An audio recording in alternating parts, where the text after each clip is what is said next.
Stephen, the guy Barry King suspects is Christopher Bush, a man convicted multiple times of molesting children.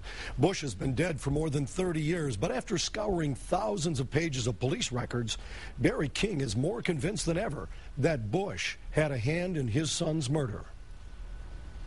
If I was sitting on the jury right now and that's all the evidence I had, I would say that Bush was involved. Barry King strongly believes that Christopher Bush, a convicted pedophile who committed suicide in 1978, is the elusive Oakland County child killer, the man who murdered his 11-year-old son Timmy and 3 other kids. All 4 children were abducted and murdered in the mid-1970s. Their bodies, cleaned and fully dressed, were found dumped along roadsides. Barry King came to his conclusion after reviewing 3,400 pages of investigative records he got from the Michigan State Police.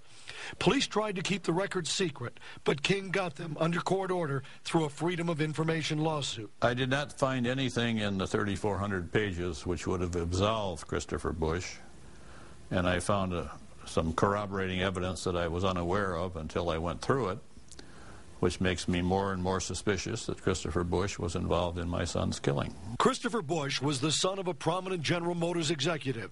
He had been convicted of raping 4 children and was under investigation by the Oakland County Child Killer Task Force in the 70s until he passed a polygraph test.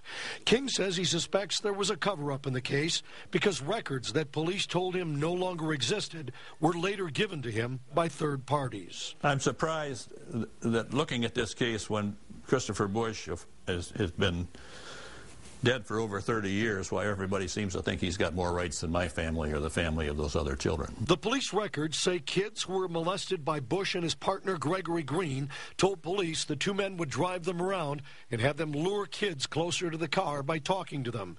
King says Bush's father paid off some victims to keep them from talking to police, and Bush himself seemed to have gotten off very easily. I don't understand to this day how you can be found guilty of criminal misconduct against minors 4 times and not spend a day in jail, and yet your cohort, Green, was sentenced to life in prison.